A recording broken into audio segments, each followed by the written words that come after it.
नमस्कार। जिस तरह से देश भर में कई राज्यों में लगभग 11-12 राज्यों में एसआईआर की प्रक्रिया चल रही है और जिस तरह से बीएलओ की मौत की खबर आ रही है, उन सबको बिहार से सीखना चाहिए। बिहार में जब एसआईआर की प्रक्रिया शुरू हुई, तो ये महागठबंधन वाले क्या सवाल उठा रहे थे?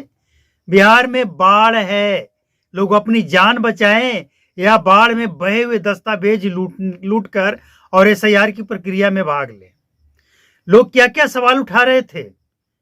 आधा से ज्यादा परिवार के लोग बाहर हैं, दूसरे राज्य में हैं, वो कैसे अपना डॉक्यूमेंट्स जमा करेंगे? क्या क्या बातें हो रही थी। और अगर बिहार में एसआईआर सफलतापूर्वक हो गया, इलेक्शन भी हो गया, तो उन तमाम राज्यों के बीएलओ को, नागरिकों को और खासकर महागठबंधन के नेताओं को जो इस समय लोकसभा में हंगामा कर रहे हैं, उनको बिहार से सीखना चाहिए, समझना चाहिए कि बिहार के लोग कितने स्ट्रांग हैं, जिन्होंने कम समय में एसआईआर की पूरी प्रक्रिया कंप्लीट भी कर दी और बाकायदा इलेक्शन भी करवा दिया। तो अब आप समझिए कि बिहार, जहां की ऐसी कोई घटनाएं नहीं घटी, हालांकि सवाल उठाए गए। क्या? वोट की चोरी, एसआईआर में गड़बड़ी, लेकिन निकल कर कुछ नहीं आया।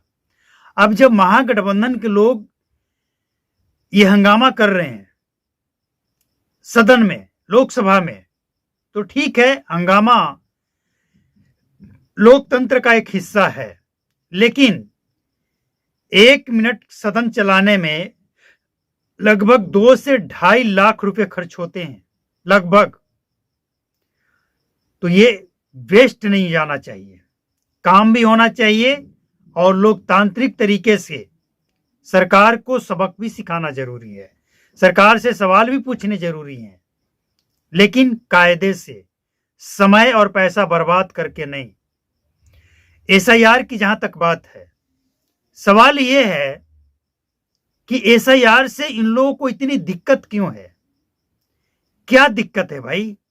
अगर लिस्ट में गड़बड़ी है, और सबसे बड़ी बात, जो आम जनता है ना, वो लोग भी चाह रहे हैं कि भाई हम अपना प्रूफ देंगे कि हम भारतीय हैं, हम फलना राज्य से हैं, मेरे पास है सबूत, और ये होना चाहिए। जैसे बैंक में केवाईसी होता है ना, वैसे ही यह भी होना चाहिए। क्यों? क्या दिक्कत है?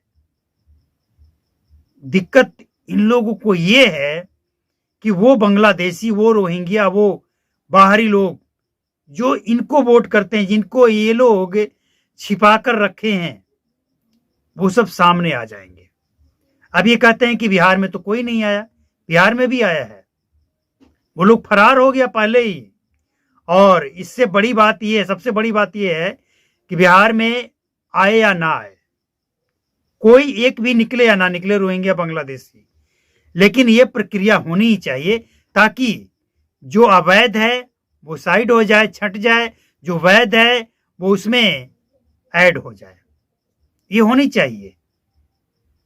ये लोकतंत्र का एक हिस्सा है कि जो वोट करेगा उसका वेरिफिकेशन हो, लेकिन पता नहीं इन लोगों की मानसिकता क्या है, इसका भी विरोध। मतलब ऐसा लग रहा है ना कि कोई तो ऐसा बात है जिसको ये लोग छुपाना चाहते हैं, और ये चुनाव आयोग बार बार उसको उस्का रहा है। कुछ तो है। तो पूरे भारत में एसआईआर की प्रक्रिया होनी चाहिए, और इसके बाद, एसआईआर के बाद जो पार्टी जीते या हारे, उसे स्वीकार भी होना चाहिए। वोट चोरी अगर है, तो एसआईआर जहां हो रहा है वहां पे वो अपने लोगों को, आखिर होते हैं ना, बूथ लेवल के इनके एजेंट होते हैं, उनको खड़ा करें, वो इस प्रक्रिया में उनको सहयोग करें, वहां की जनता को सहयोग करें, ये काम और आसान हो जाएगा। लेकिन काम नहीं करना है, हंगामा करना है, काम बिगाड़ना है इन लोगों को। तो एसआईआर में जो बीएलओ की मौत हुई है, ये दुखद है। एक भी मौत हुई है तो दुखद है, हालांकि खबर 30 लोगों की मौत होने की है, दुखद है। लेकिन अब इसका एक दूसरा पहलू है, ये भी आपको समझना चाहिए और इसे सुनकर आपको खुशी भी होगी। कई जगह से, चाहे वो भावनगर गुजरात हो, नवादा हो और नवादा की स्नेहलता हो या बरेली, फरीदपुर, बुलंदशहर, तमाम जगह से ये जो खबरें सामने आई है, ये फायदेमंद है। अभी जो हमने आपके सामने नाम रखा, इन शहरों से वो लड़कियां, वो महिलाएं हैं जो कई वर्ष पहले अपने परिवार से नाराज होकर लव मैरिज कर कर चली गई थी शादी करके। अब जब एसआईआर की प्रक्रिया में 2003 माता पिता का वोटर लिस्ट में नाम जब मांगा जा रहा है, या इससे पहले का, मतलब जो गाइडलाइंस है उसको फॉलो करने के लिए जब कहा जा रहा है, तो ऐसी कई महिलाएं हैं जो बरसों से अपने माता पिता से बात नहीं की थी, वो आज फोन कर कर के पूछ रही है, बात कर रही है और डॉक्यूमेंट्स मांग रही है। एक बरेली से जो घटना आई है वो तो बहुत ही भावुक कर देने वाली घटना है। इसके बाद नवादा से एक घटना जो सामने आई है, वो भी जब 10 वर्ष बाद अपनी बेटी की आवाज सुनती है एक मां, तो भावुक हो जाती है और वो सब कुछ भूलकर वापस आने की बात करती है। मतलब एसआईआर की प्रक्रिया ने बिछड़े हुए या नाराज रिश्ते को भी मनाने का, मिलाने का काम किया है। तो ये एक पॉजिटिव पहलू भी है। और कोई भी काम जब होता है ना कठोर, उससे थोड़ी परेशानी, दिक्कत होती है, लेकिन इसके बाद जो रिजल्ट आता है ना, वो साफ सुथरा पॉजिटिव रिजल्ट, उसे देखकर सबको खुश होना चाहिए। और लोग होते हैं, लेकिन इन लोग जो महागठबंधन वाले लोग हैं, जो विरोध कर रहे हैं, सदन में हंगामा कर रहे हैं, पता नहीं इनकी मानसिकता क्या है, ये किसे बचाना चाहते हैं, क्या छिपाना चाहते हैं ये लोग। ठीक है, कोई बाहरी नहीं मिला, लेकिन ये प्रक्रिया तो होनी चाहिए ना। कई वर्षों बाद हो रहा है, ये तो होना ही चाहिए, ताकि जो वोटर लिस्ट है वो फ्रेश हो जाए। जिनकी मौत हो गई है, जो दूसरे जगह चले गए हैं, वो छट जाए और जो योग्य हैं वो उस लिस्ट में नए सिरे से आ जाएं। इसमें क्या दिक्कत क्या है भाई? बीएलओ की मौत हुई है, ये दिक्कत है, तो चुनाव आयोग इसके लिए व्यवस्था करे, उनके साथ सहयोगी लगाएं ताकि उनका काम आसान हो। किसी की मौत नहीं होनी चाहिए।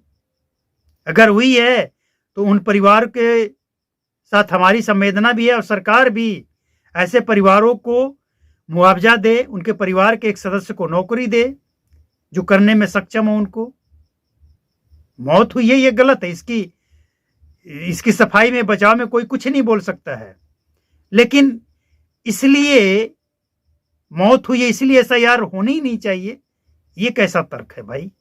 एक्सीडेंट होता है तो गाड़ी चलाना छोड़ दें, हवाई जहाज क्रैश होता है तो हवाई जहाज उड़ाना छोड़ दें, ट्रेन एक्सीडेंट होता है ट्रेन चलाना छोड़ दें, सेना शहीद हो जाते हैं जंग में तो जंग लड़ना छोड़ दें, दुश्मन घर में आकर घुस के मारे तो मार खाते रहें। मतलब इनका तर्क क्या है, लॉजिक क्या, ये समझ में किसी को अगर आ रहा हो तो बताएं। बस इनकी मानसिकता यही है कि किसी भी तरह से सरकार का, एजेंसियों का विरोध करना है, अपमानित करना है, बदनाम करना है, और कोई तर्क नहीं है। सारे ये कुतर्की हैं और कुछ नहीं है।